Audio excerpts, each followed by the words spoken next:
السلام علیکم ورحمۃ اللہ وبرکاتہ۔ تختی نمبر 18، تشدید مع تشدید۔ تشدید مع تشدید کیا ہے؟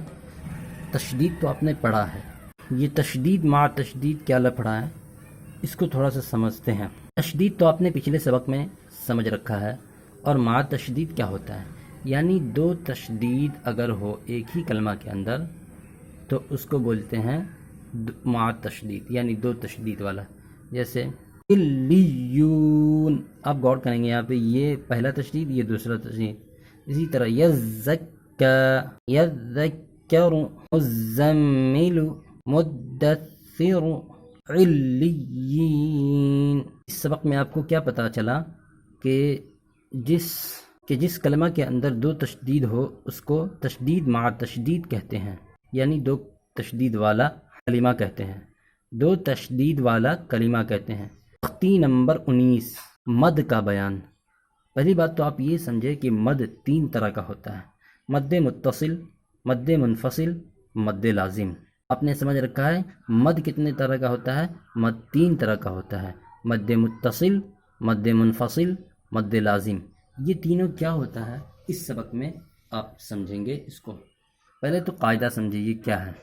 حروف مدہ کے بعد، یعنی حروف مدہ کے بعد حمزہ اسی کلمہ میں ہو تو مد متصل ہوگا۔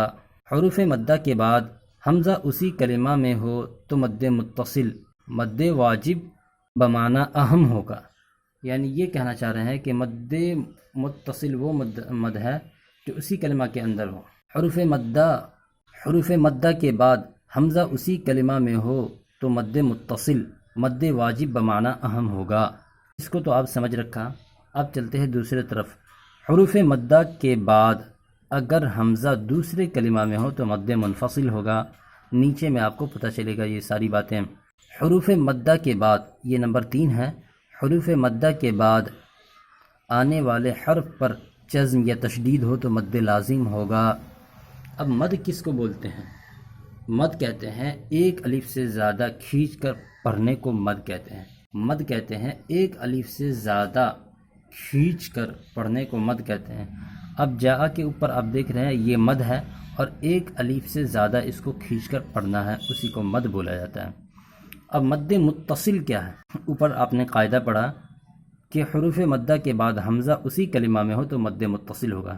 جیسے یہ مد متصل کی مثال ہے جاء، حمزہ اسی کلمہ میں ہے۔ آپ غور کریں ٹھیک سے دیکھیں، یہ حمزہ ہے اور مد بھی اسی کلمہ میں، اسی کو بولا جاتا ہے مد متصل۔ حروف مدہ کے بعد حمزہ اسی کلمہ میں ہو تو مد متصل ہوگا۔ سیئت، دیکھ رہے ہیں اسی کلمہ میں۔ سوء، مد منفصل۔ اب مد منفصل کا آپ نے اوپر قاعدہ کیا پڑھا ہے؟ حروف مدہ کے بعد اگر حمزہ دوسرے کلمہ میں ہو تو مد منفصل ہوگا۔ جیسے فی امرنا، اور کر رہے ہیں آپ کہ فی ایک کلمہ ہے اور امرنا دوسرا کلمہ ہے، اور دوسرے کلمہ کے اندر پہلا والا جو حرف ہے یہ حمزہ ہے، اور حمزہ دوسرے کلمہ کے اندر ہے، تو آپ نے قاعدہ تو اوپر پڑھ چکا ہے نا۔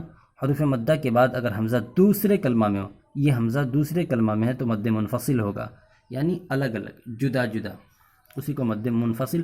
اور مد متصل کا مطلب یہ ہوا کہ ایک ساتھ۔ فی امرنا لا الہ انا انزلنا، مد لازم۔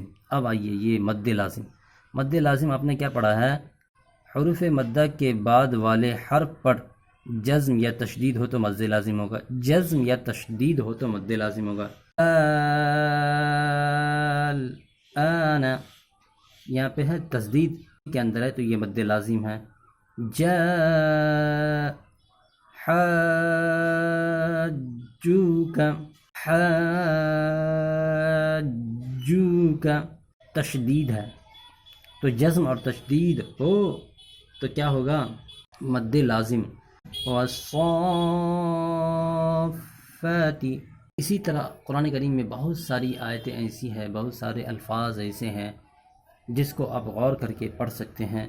یہ یہاں پہ صرف قاعدہ بتایا جا رہا ہے اور آپ کو یہ کرنا ہے، اور آپ کو کر کے کمنٹ میں بتائیں آپ کہ میں نے کیا ہے۔ جتنا آپ اس کتاب کا مشق کریں گے اتنا ہی آپ کو فائدہ ہوگا۔ تو بس اب ملتے ہیں اگلے سبق میں انشاءاللہ. اپنا خیال رکھیے گا.